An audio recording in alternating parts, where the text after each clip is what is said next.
There may be some who interpret this episode as you rejecting the identity of a person who podcasts for a living. What do you have to say for that, Abu? Sorry, I didn't think of a bit there. No, the silence is good. That is what happened to Zelu. So, I thought you were really leaning in. I was like, oh, God. That was a really gotcha question from you. How dare you? I know it's in our script, and it's literally the first thing in our script, but how dare you spring this on me? Listeners, Abu has stormed off set. This will just be me this episode. Yes, I refuse to record the rest of this episode. It's so good. Find me in my green room. Door locked.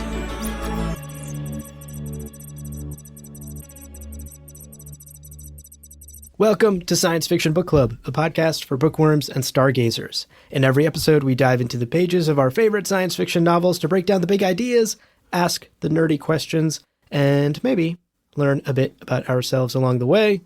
My name's Abu, and as always, I'm joined by my nobody AI co-host, Obssa. That's right. And folks, today we are here to talk about the middle section, the second third of Death of the Author by Nnedi Okorafor. I'm excited, Obssa. Yeah, likewise. I mean, I think this is a fun one. We definitely have different takes here, and it'll be fun to get into all of that. It's going to get divisive, yeah. It'll be fun. A little housekeeping to start with. Spoiler warning, Abu just said it there. We'll be covering chapters 18 through 35 of this book. And as always, please do read along with us. Share your thoughts. Email us at sci-fi-bookclubpod@loreparty.com. You can also join our Patreon at patreon.com/sci-fi-bookclubpod. We post free reading guides, discussion questions, bonus clips, bloopers, all that good stuff on that Patreon. And it's also, of course, where you can join our Discord, where we like to keep these nerdy sci-fi discussions going with fellow readers in our community. All of those links are, of course, in the show notes, so no need to scramble for a pencil. You can find those in the show notes. That's right. Okay, housekeeping out of the way. Here's the game plan for today's episode. The same as always on these book club episodes. We will begin by summarizing the assigned chapters for today's reading, just to refresh your memory. Then, Obssa and I will share our impressions on this section of the book. This is where things are going to get divisive. We have pretty different takes on this middle section of the book. And then finally, later in the episode, we will dive into our sci-fi analysis, and each of us will be breaking down a thematic takeaway and big idea that we want to discuss. So all of that is coming up after a quick break. Hang tight, folks. When we come back, we're covering chapters 18 to 35. We'll see you in a minute. The new LinkedIn Hiring Pro can't undo your last hire, the no-show. Who set you back because they didn't show up on day one, or day two, or ever again. And now your product launch is delayed because you're talking to alien abduction podcasters to track them down. But LinkedIn Hiring Pro can help make sure your next hire sticks. In fact, businesses who use LinkedIn are 24% less likely to reopen a role in the next 12 months. Hire right the first time with LinkedIn Hiring Pro. Post a free job today at linkedin.com/quality. This summer, soccer is here, and so are the watch parties. And Uber Eats has your game day essentials covered with 30% off orders from Aldi, Kroger, and Dollar General. Everything you need to keep your crowd happy, delivered straight to your door. Chips, dips, fresh ingredients, and more. Order in so you can lock in for the games. 30% off your grocery order, only on Uber Eats for a limited time. Welcome back, listeners. As usual, let's begin with a brief summary. And we've broken up this one into a coverage of the present day, mostly focused on Zelu's perspective, and then the Ankara and interview strands. So we'll begin with Zelu finally making it to MIT after a pretty brutal send-off from her family. Chinhiri literally grabs her wheelchair to stop Zelu. Yeah. It's clear her entire That's family... a bit too much. It's tough. And Zelu definitely barks back at her at that moment. It's clear her entire family is fully opposed. And while at MIT, Zelu basically breaks contact with them. At MIT, a lot of things happen, but the big thing, of course, is that Zelu gets her custom cyan aerographene exo, and it's scary and exciting and everything in between. I found this to be honestly a super infectious series of moments. We find that Zelu is taking very well to the exo, and she's obviously kind of jubilant at this. We also see some budding friendships developing between her and Hugo, the leader of the team, and some of the others on the team as well. There's this excellent scene where they're kind of sharing laughter over this 4-hour unauthorized Nigerian adaptation of her book, which was just so great. And it's clear, at least this adaptation, she's not entirely unhappy with, it seems. Anyways, later we learn that Zelu is living with Mzizi at Lake Point Tower, where she's purchased a condo. Of course, hiding that from her family while also dodging second book pressures. Eventually, the trailer for the official film adaptation drops, and it's kind of awful. Ankara and Ijele have been rechristened Yankee and Dot. Stop. Which I can't get over. Just the most whitewashed, absurd take on this deeply African novel. Nigeria has been completely scrubbed out. I don't know how this passed muster for the studio. And of course, Zelu is steaming. She does eventually go to the premiere with Mzizi and describes it as steaming trash, but the whole theater rises for a standing ovation. Uh-huh. She's obviously utterly dismayed, and on the way out, runs into, I think, the world's richest person, Jack Preston, a quadrillionaire, who also corners her with a line that's kind of double-edged. He says that people will think of this whenever they think of her until she does something bigger. Reeling from all of that, Zelu still has interviews and press junkets to attend, despite her, dismay and really fury at what's been produced from her work. And on the set of a very famous one, Code Switch, the interviewer Amanda Parker baits her into storming off set by saying that some may interpret this book as her rejecting the identity of a person with disabilities. Tough moment. Yeah. When Zelu later opens her phone, of course, the internet machine has already run with this interview, and we come to find out that she's essentially been canceled. Zelu is obviously spiraling because, well, I mean, awesome as she is, in my view, she does tend to do that. She does tend to spiral and panic, and there's a lot of just struggle in that regard. Mzizi, of course, knows exactly what she needs and ends up driving her out to Joshua Tree to stay with some friends who Zelu doesn't really get along with, but we do have a moment here where she experiences some catharsis. She's off on a hike with the Wind, one of these two friends, and although she clearly does not like her whatsoever, she ends up kind of helping Zelu achieve some amount of healing from these recent events. Of course, life doesn't let up on Zelu. It's really just an endless series of tragedies and suffering for her, it seems. We end up hitting the emotional center of this section when her father, Secret, unfortunately passes away. This is heavy, it's painful, but we also get glimpses into who he was, and it's a pretty charming picture. Secret was beloved, and for good reason. There's lots of drama surrounding this time, including burial fights with the family back in Nigeria. But I think the moment that really struck with me, at least in this section, was when Zelu is with her family, and while she's trying to corral them in one particular moment, starts to lose it. And she is collapsing. But before she hits the floor, her siblings catch her, and they all embrace, pulling her mother in as well. And you kind of feel for the first time that in their shared grief, they are united and there for each other. Yeah. It's just a super tender moment and a really powerful scene. Yeah. And that concludes Zelu's strand of these chapters. That's right. Okay, let's talk about the next strand. the Rusted Robots story. We left Ankara and Ijele off with Ngozi, the last human alive on Earth, who has promised to help them separate, but has not been able to keep that promise for weeks. And those weeks turn into months.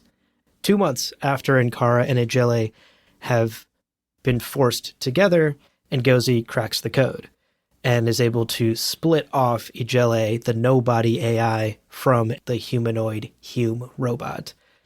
And while they are now able to separate from each other, they aren't stuck in the same body, a permanent tether between them remains, and a part of Ankara is now forever in Ijele, and vice versa. Eventually, Ijele returns on her own.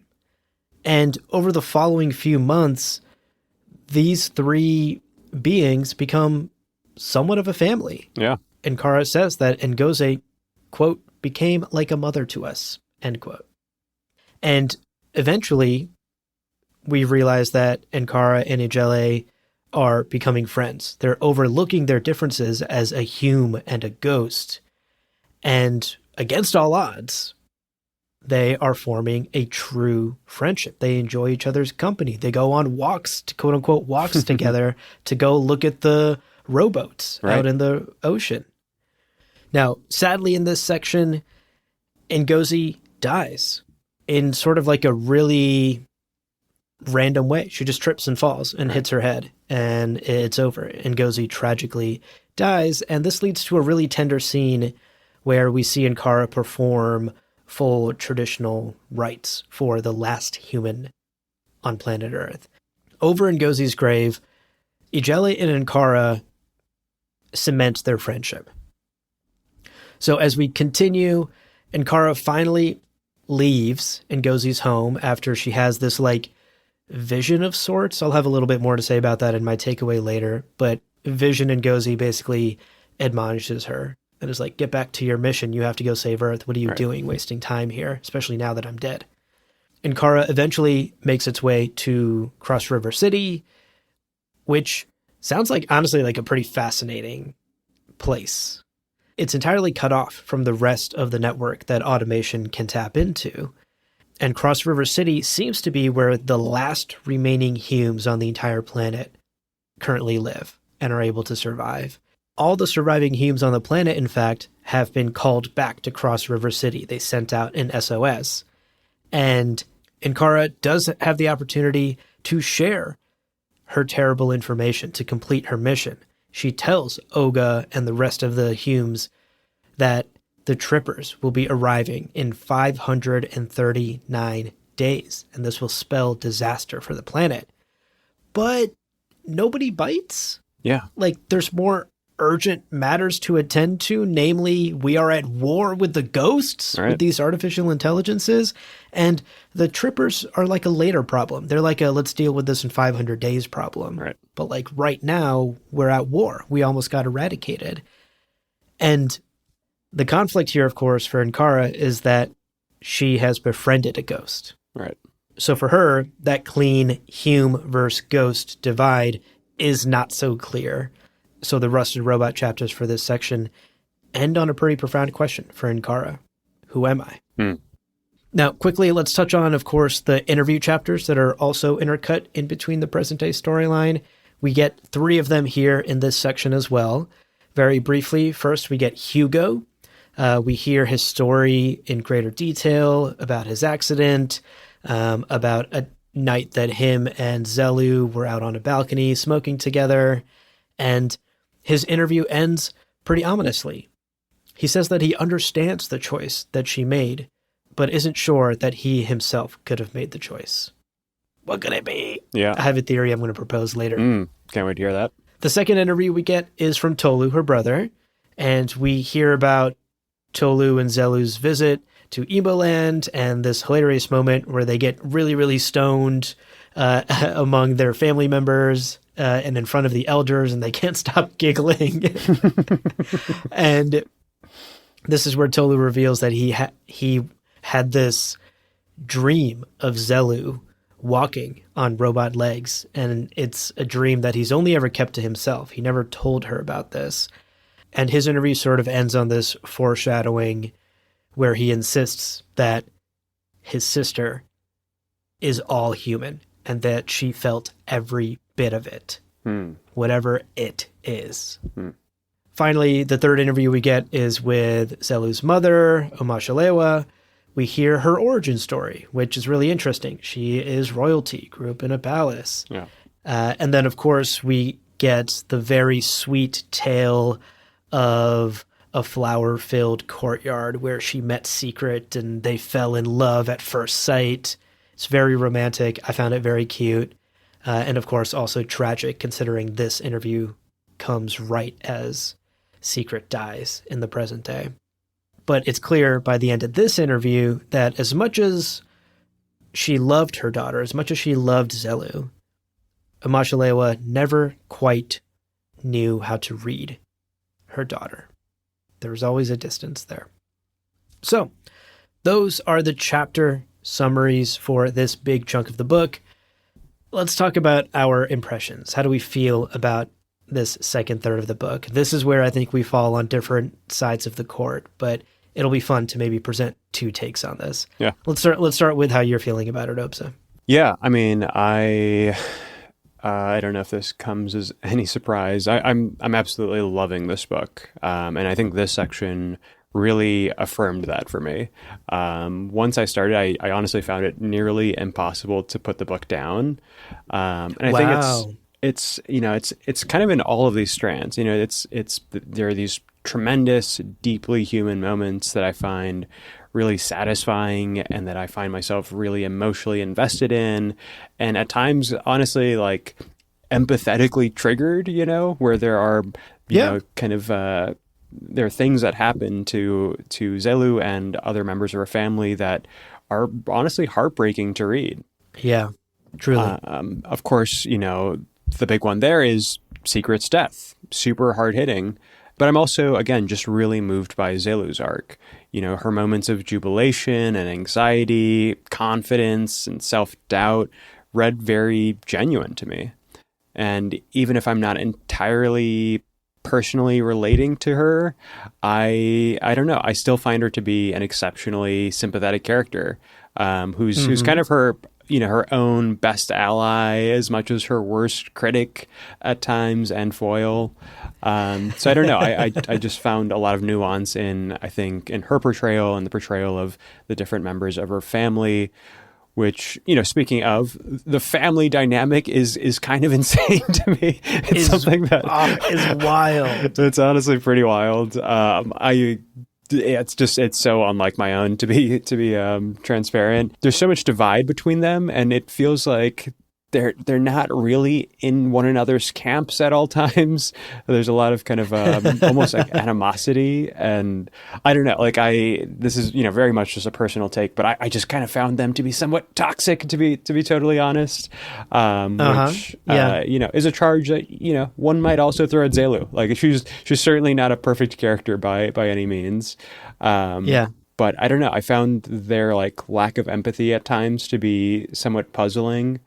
And I don't know, her mother, Amarachi, Chinyere, they all at times seem to kind of blame her for her disability, which, to be fair, she did climb the tree. It's not like she has no culpability in what happened, but, also she didn't know that she's a kid. What kid doesn't climb a tree? Totally, couldn't have known that it had been eaten out by, whatever insects, mites or termites or whatever it was. So I don't know. I just kind of found their relationship to her and this tragedy that kind of sort of set her on her course to be a little confusing. I think that's also part of why I'm loving this book. Nnedi Okorafor is just such a masterful storyteller that I think you can't help but feel something about all of these people. Love them or hate them. It's kind of impossible to be neutral about them. So I don't know. I mean, that's really more about Zelu's strand, but that is truthfully where I find myself kind of more anchored in this book. I'm personally more captivated by those sections. As much as I do enjoy the Rusted Robots ones, this is definitely where I find myself kind of I'm at starting home. to realize how I don't think we're even in the same court at this point. You're like across town. My analogy earlier is falling apart. We're not on two sides of the tennis court. We're playing two different You're sports. on the soccer field, and I'm like, I'm like over here playing basketball. Yeah. Okay. So now I have to hear your take. I mean, I think that's the gist of mine. You know, I'm loving the kind of the Zelu story, and it's really kind of all the drama there. I think that that's so captivating to me. And you know, for what it's worth, I do agree with what you're saying about the family dynamics. Like, it is so real on some levels. Yeah. And I will say some of the family dynamics I can certainly recognize within my own family and my own extended family. So a lot of it feels very close to home and very familiar for me in a way that is both good and bad. Yeah. But there's no denying that it is extremely well written. And with such a large cast, you're totally right. It's impossible not to have an opinion on nearly every single person in this cast, which is just a feat unto itself. Totally. So, you know, I said this last episode, and I'll repeat it again. The writing is not what is rubbing me the wrong way. It is the characters that I'm having issues with, which I'll talk about. But I think as far as like my impressions of this section of the book go, unfortunately, unlike you, I had a very hard time picking the book back up and continuing to trudge through the chapters. I know. I find myself wanting to not keep reading, which is a really bad feeling with a book. Things that I had issues with last episode have only gotten worse for me personally. And let me just get the big one out of the way. Let me just get this off my chest and then move on from it, hopefully. Stop losing sleep over it. Yeah. I really, really don't like Zelu. Like, really don't like Zelu. Totally. I was and waiting that's for it. difficult, Yeah. right? Because Zelu is our protagonist. For She's sure. our main character. Yeah. She is who we are, whose life we are following, and she's whose the titular inner thoughts author. we are supposed to be invested in. Yeah, she is the author. Yeah. I personally am finding it tough to be empathetic with her because I find her to be just overly emotional, completely ruled by her emotions, her untamed emotions. I find her to be quite selfish in many situations, actually. She's definitely irresponsible and often immature. Yeah. I can share a couple of concrete examples to explain what I mean by this. I said this to you earlier off mic, but we spend, I think I texted this to you too. we spend like, 3 or 4 of the Zelu chapters in this section just talking about this movie thing. Yeah. I was just so over this movie thing. Yeah. And ultimately, I have a hard time being sympathetic to Zelu. I understand that it is painful to have something that you've created taken from you, but I'm sorry, you signed the rights away. You signed the contract. If you cared enough about your story, I think anyone who is internet savvy in the modern world understands that this happens. Right. Which so Zelu definitely is. You know, she's super online. Which Zelu is. She's so online. Totally. And so I'm like, you should have understood in the contract, even if you don't know everything about book deals and whatever, you don't have to know about the publishing world to at least know, like, yeah, I'm not signing this away unless I have final say. Right. And she totally didn't participate. Like, she was, like, completely distant from the making of the movie. She 0% participated in the making of the movie, but then is, like, utterly offended when the movie is not what she wanted, or it doesn't represent her story. Right. And I just have a hard time being sympathetic with that. You know, you signed the rights away, you didn't think this through, and it just all feels like very self-righteous and preachy about, like, this should have been my story. How dare they do this to me? Yeah. And it was hard for me to stomach. Another thing that's been bothering me about Zelu, especially the more and more we get into this book, is I don't think she's a good partner to MCZ. I love MCZ. Yeah, he's an amazing guy. Totally. He is always there for her. Yeah. He reads her like a book and is the perfect support system that she absolutely needs in her darkest moments. And at this point, I'm like, bro, why are you still hanging around? because she does not treat you the same way back. Yeah. She is constantly leaning on him for support and basically never offering support back. Yeah. So I just don't think she's a good partner to MCC, to somebody who is actually very loving and supporting of her. And it feels very one way. It feels icky, and I don't like that. Yeah. And that's where I feel like her selfishness comes in. It's a lot of take, and not a lot of give. Right. Finally, this is tough for me because I do think the tragedy of Secret's death hits the family hard, and I'm going to talk about grief in my takeaway later and how grief is a central theme in this book and how each character sort of handles it. I don't like how Zelu handled the tragedy of her father's death. It is an awful thing. But even while the family is coming together and supporting each other and supporting their mother in her time of grief, Zelu is still constantly, in like subtle ways, playing this like, woe is me, I'm the black sheep of the family, this like victim card constantly. That I just didn't like. I was like, this is the time where you just drop that, man. Like, a horrible thing has happened to the family. Just drop your shit for a second. I know we all have a lot of baggage. Forget the baggage. Leave it for a minute and just be there for your family and just like show up. And I do not think Zelu showed up. And all of this, I think, bothers me even more when I step back and have to remember that Chinyere is a 35-year-old grown woman. Yeah. I mean, and sometimes I'm like, she's a oh little my God, stuck, are you acting like a teenager right now? Yeah. So anyway, now I'm getting fired up, but basically the TLDR here is I'm Chinyere, I'm the judgy eldest sibling, and I cannot help but judge Zelu throughout this whole story. It's hard for me to sympathize with many of her actions and the behavior and the way she treats other people that are out here treating her well. Right. And she still has to push back against them in a way that just feels pointless. All of that to say, I want to end on a positive note. I don't want to go on a rant here. I do want to end on some positive impressions. I absolutely loved the Rusted Robots chapters in this section. I loved watching the evolution of Ankara and Ejele's friendship and their ultimately their loyalty pact to each other. I thought the chapter where Ngozi died was really powerful. That kind of hit me like a brick. It was so sad. It was so beautiful, especially when you remember Ngozi is the last human on Earth. Yeah. And then especially if you remember the meta detail from last episode, Ngozi is the name of Okorafor's sister who died when she started writing this book. And so to give Ngozi such a beautiful chapter here feels really personal. And I felt that in the writing. I still feel like the Rusted Robots half of the book, unlike you, I guess, I feel like the Rusted Robots half is the stronger half compared to the present day storyline. And I still just, have this desire to keep skipping ahead to the Rusted Robots chapters.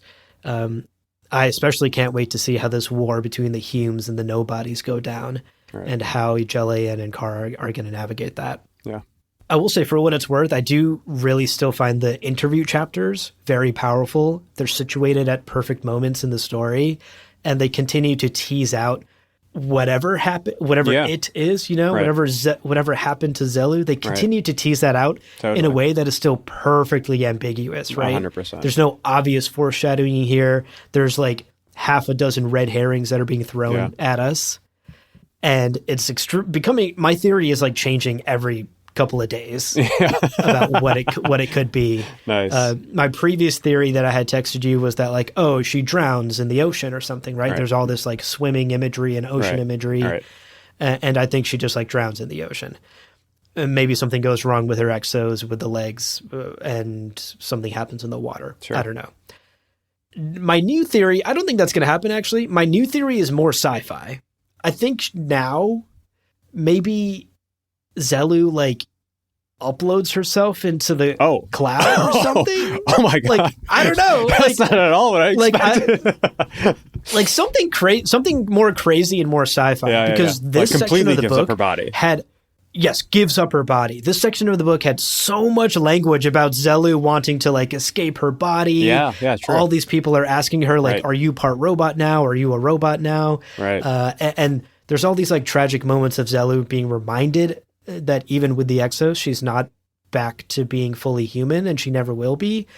And the way that the family interviews are talking, I don't know, none of them are really saying like now that she's passed or now that she's gone, or like they all kind of are saying like now that she made that choice. And like to me, that choice now feels less like a tragic death and more like, fuck it, I'm a robot now, like upload my brain into the cloud or something. I don't know. So that's my current theory. That could be way off base, but I think it's actually more sci-fi than I was originally thinking. No, that's interesting. I mean, there's of course also we didn't quite touch on this in our summary, but she does have this opportunity to leave the planet that whatever his face offers her. Jack Preston, offers her. Jeff Bezos is like, you want to Katy Perry, you want to go up into the So that's kind of where my head has been sitting, is that something happens there, but it's hard to some tragedy in space, maybe perhaps, or maybe it's not a tragedy. Maybe she just leaves. Holy shit, just flies off into space. Honestly, that's so Zelu coded. It's so Zelu, so it's hard to say, but I agree. And the fact that this has just kind of been continued to be teased and we don't totally know what it is, I think is some pretty solid writing there. Yeah, it's great writing. So I'm still very invested in the mystery and finding out whatever it, capital I, is. Yeah, agreed. Okay, well, those are our thoughts and feelings about this section of the book, this middle section. Let's take a quick break. When we come back, folks, we're going to dive into our sci-fi analysis, and each of us will present a takeaway. We'll see you in a minute. Tomorrow morning is knocking. Stock your fridge now. How about a creamy mocha frappuccino drink? Or a sweet vanilla? Smooth caramel, maybe? Or a white chocolate mocha? Whichever you choose, delicious coffee awaits. Find Starbucks Frappuccino drinks wherever you buy your groceries. When it's time to scale your business, it's time for Shopify. Get everything you need to grow the way you want. Like, all the way. Stack more sales with the best converting checkout on the planet. Track your cha-chings from every channel, right in one spot. And turn real-time reporting into big-time opportunities. Take your business to a whole new level. Switch to Shopify. Start your free trial today. All right, folks, welcome back. Let's get into our takeaways today and break down some big ideas. Obssa, I'll hand the mic to you first. Well, for my deep dive today, I wanted to zoom in on the question of human-machine augmentation. I feel like that's pretty central to this book, hard to get away from. Exos are, of course, a central figure in Zelu's life, and I think this section raises some pretty profound questions around them, and around what it means to be human, and where the line between us and our tools are, and then also who gets to decide the answers to these questions. Yeah. So, as I said, the obvious place to start is Zelu's her exoskeleton, and on the one level, it is obviously liberating.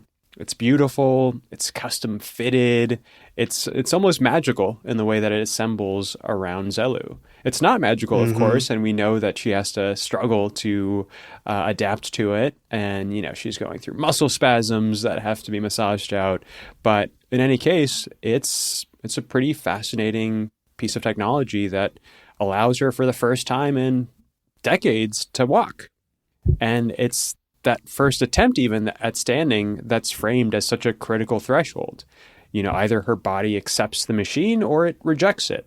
In this case, her body successfully bonds with it. It's such a satisfying, awesome moment of self-determination. She isn't being kind of dragged into this future. She chooses it.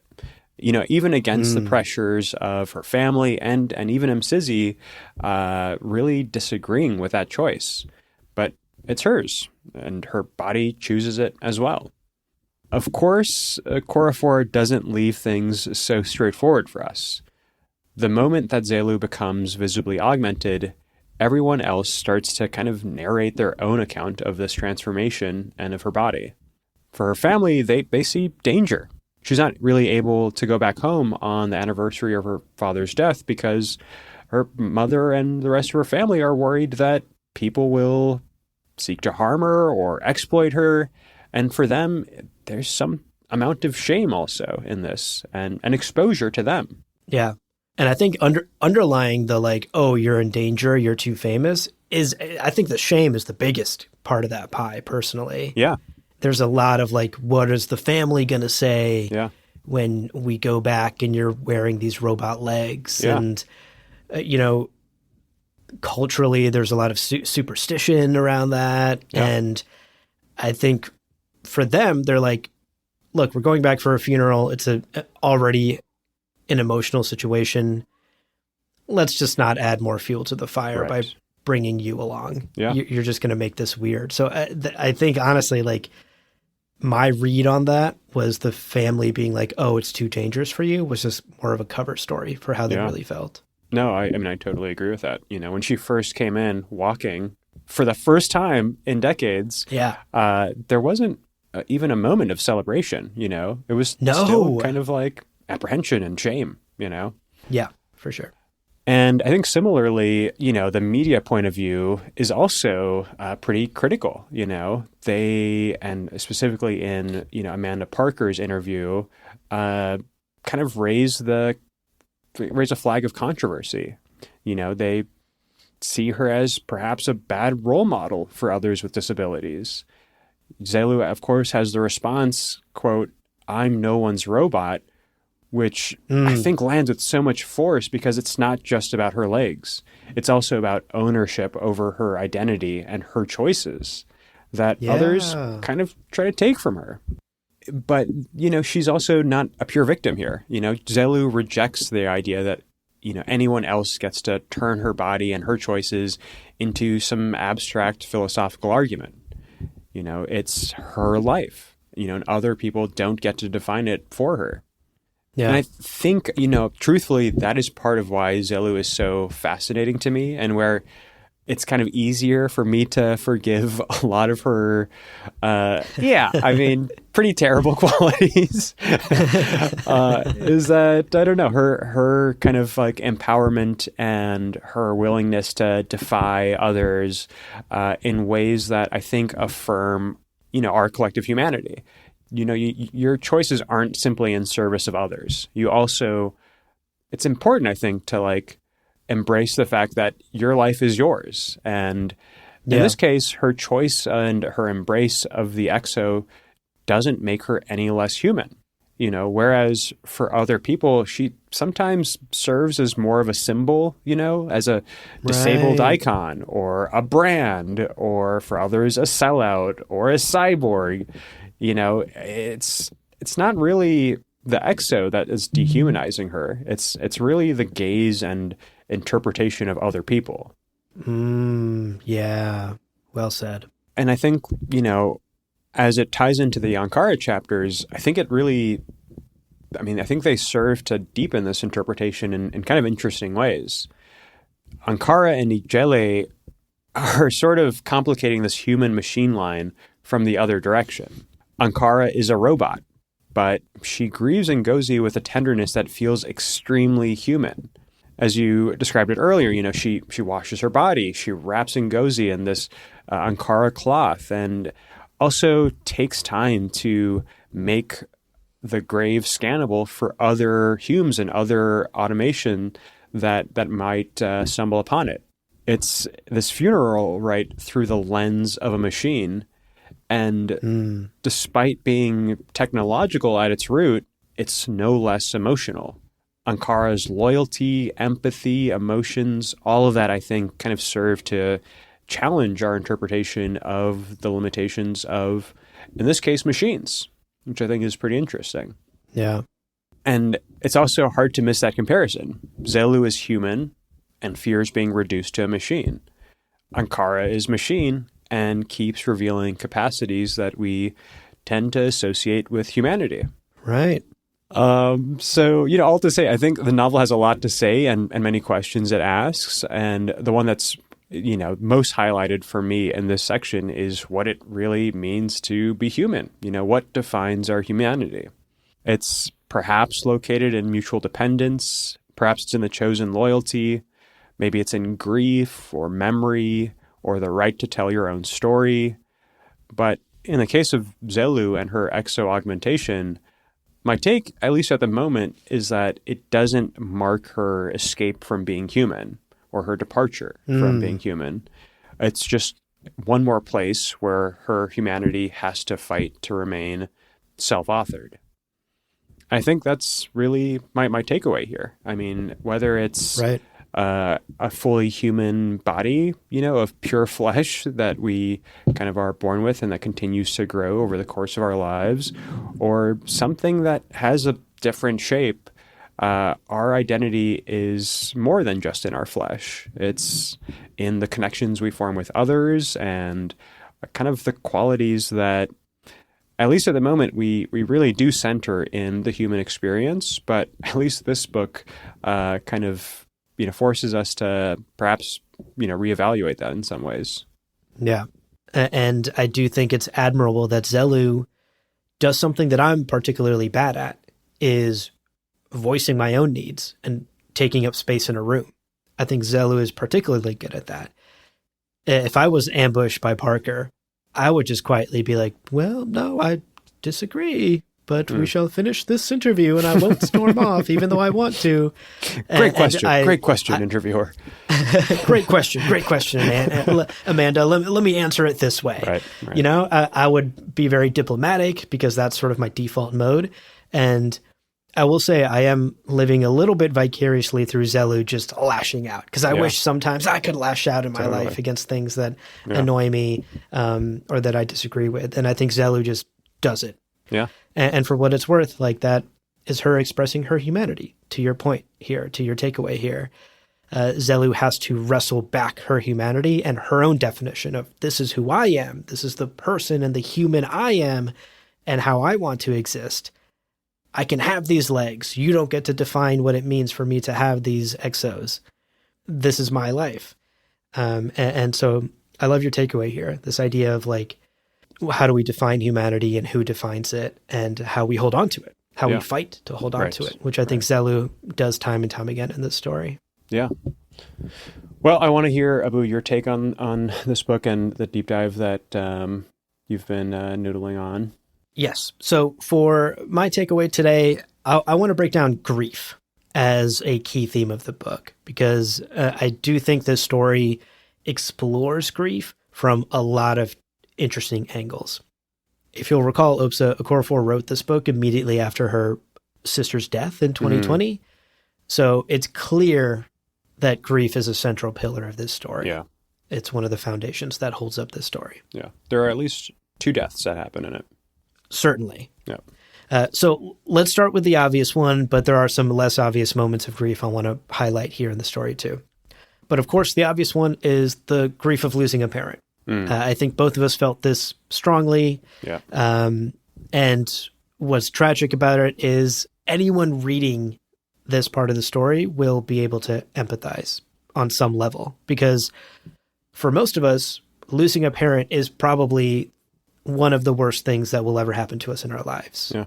And yet it's inevitable. If you are born into this world, you have a parent that you will one day lose.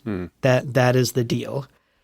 Of course, that deal and the reality of this being inevitable doesn't make it any easier for Zelu and her family.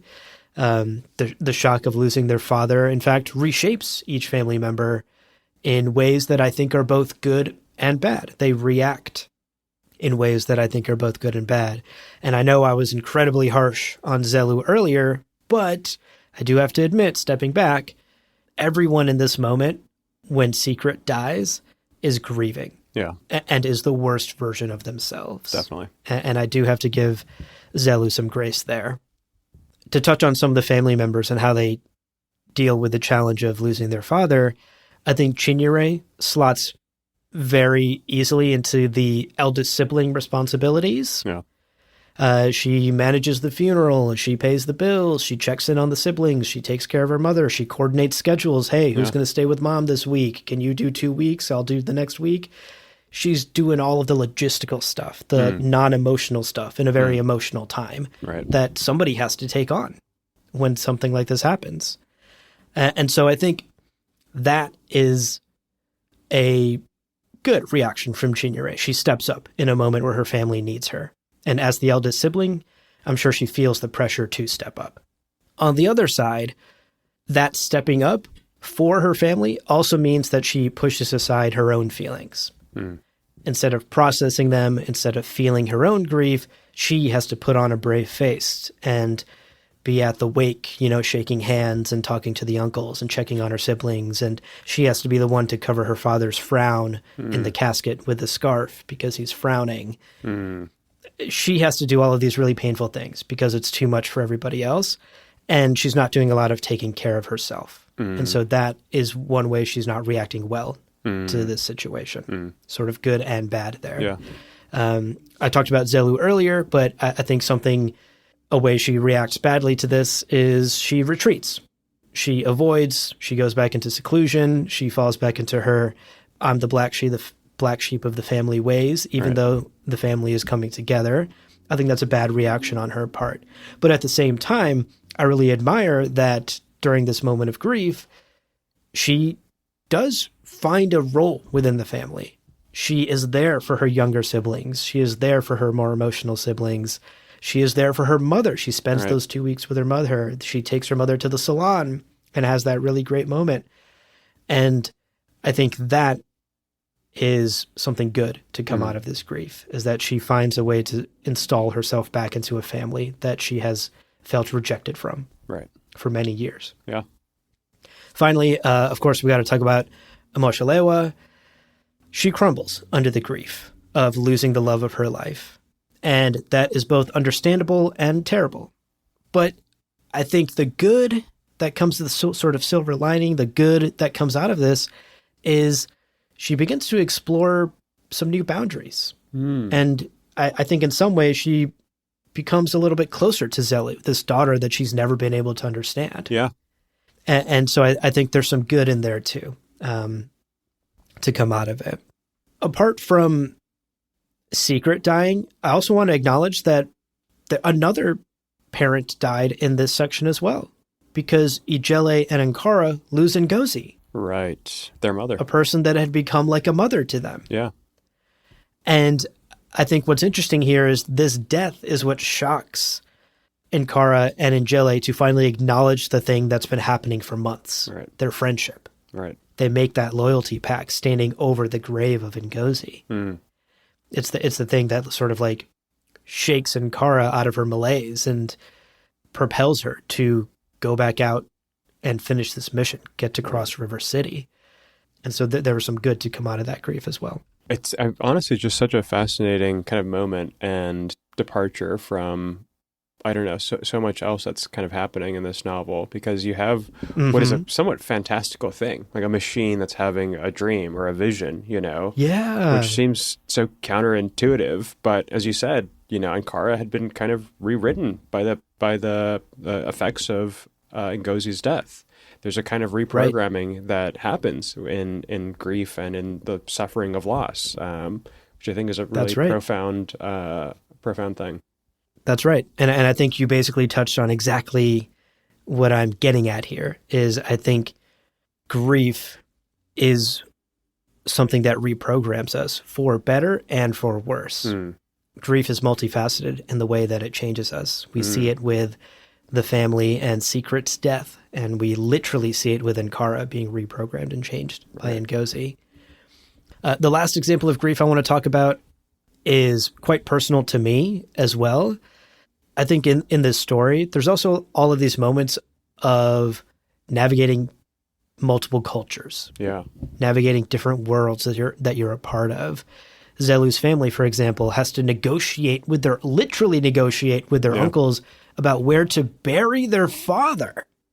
And ultimately they acquiesce, right? They're like, oh, okay, we're going to align with tradition and we're going to do what you want. And he's going to be buried back where you want him to be buried. Yeah. They lose control of how they're allowed to grieve, how they're allowed to mourn his death because of the culture's demands. Yeah. And I think that's a different type of grief that's hard to grapple with. The things you have to do because they are expected of you as you navigate multiple cultures and multiple belief systems. I personally strongly identify with this like code switch, constantly navigate two different worlds. Yeah. And often feeling torn between them. From one side, I come from my parents' world, from my family's world, from Pakistan, this traditional conservative religious culture. And then I'm constantly navigating that with the world I exist in every single day in my adult life, which is very westernized, very liberal, very secular. Yeah. It's oftentimes very difficult for me to navigate that. And I think a lot of times I end up just kind of feeling sad. Yeah. Because the reality is that neither of these worlds are ever truly home. I don't truly belong in the conservative Pakistani world of my parents, and I won't ever truly 100% belong in the westernized world that I live in. And having to constantly code switch between those can become very, very exhausting. Yeah. And so I think we've talked a lot about family dynamics in this episode. I think these chapters captured this part of the family dynamic so well. This like the challenges of navigating multiple worlds and the grief that can come with that, the sadness that can come with the things you have to give up and the things you have to accept and the areas where you're able to fight back. I think we see examples of all of that in this section. To wrap up my takeaway and sort of like put a bow on my thoughts, ultimately, I do think, despite grief being such a central theme in this book, I do think there's a hopeful message here, actually. Because in between all the grieving, I think Okorafor is saying that alongside all of the pain and sadness and loss that grief can bring, there is also the opportunity for growth and change and exploration. Grief can so often feel like the end, right? The end of a loved one, the end of yourself, the end of your culture, the end of where you belong. But I think this book is arguing, and I would argue, that more often than not, that very same grief can also be the catalyst for evolution, for the beginning of something new, not just the end of something old. And I think Okorafor in this story is reminding us to embrace every facet of grief, the good, the bad, and all of the unexpected turns and twists in between. That is so profound. I mean, it's also, it's very true. And I think, credit where it's due, Okorafor, and I think you plummet so well in your take here. She's just a master at telling us, or conveying this message, several times over. You can't really almost miss it, that, whether you're looking at Ankara and Ijele and how they kind of continue the tradition of humanity and what it means to grieve and to honor death, you're kind of examining the loss that Zelu experiences in her story, her basically her baby, it being kind of rewritten in a way that feels like the death of something, or the times that she struggles with, standing in her like new exo legs, and the kind of loss of control that sometimes occurs, under those circumstances. Okorafor just does a masterful job here of kind of reminding us that grief is multifaceted and it's nuanced and it's complicated and it's not so black and white and so obviously and purely tragic, that there is there's kind of light as well in that in grief. So I don't know, I just found it to be it's a really beautiful deep dive you've done here, and I'm kind of so happy to just be like thinking about and resonating on that message. Yeah, I think it's a powerful message, and I do think grief is really central to this story. Yeah. All right, folks. Well, I know we just talked about ends being beginnings, but we are literally at the end of this episode. And we do need to be wrapping this up. But the beginning of the next. There we go. There you go. So here's your homework for the next episode. This is nice and easy. Finish the book. Yeah. We are going to cover the last third of Death of the Author in our next episode. So make sure that you have finished the book in time for that episode. And of course, if you're wondering, hey, how do I know what chapters I'm supposed to read and when they're due by and when the next episode is going to be? And wait a second, what book are you covering next? All of your answers are linked down below. Check the show notes. for the link to our website where we have our reading schedule. It is always kept up to date, and so you will always know what we are reading, when we're reading it, and when chapter assignments are due. So check out that link, bookmark it, and read along with us. Well, friends, my augmented skin may be stronger than titanium, but this podcast is not stronger than the algorithms. So please help us by leaving a review on Apple Podcasts and Spotify. And, of course, be sure to check out the other shows on the Lore Party Podcast Network on loreparty.com. You can follow us on Twitter and Instagram at lore_party. We're, of course, also on YouTube at that same handle. Thank you so much for listening, and remember, walk how you want, love who you love, speak your truth, be good and roll with life. You can't have or control everything or everyone. Hey, it's Ryan Reynolds here from Mint Mobile. Now, I was looking for fun ways to tell you that Mint's offer of unlimited premium wireless for $15 a month is back. So I thought it would be fun if we made $15 bills. But it turns out that's very illegal. So there goes my big idea for the commercial. Give it a try at mintmobile.com/switch. Upfront payment of $45 for 3 months, $90 for 6 months, or $180 for 12-month plan required. $15 per month equivalent. Taxes and fees extra. Initial plan term only. Greater than 50 gigabytes may slow when network is busy. See terms.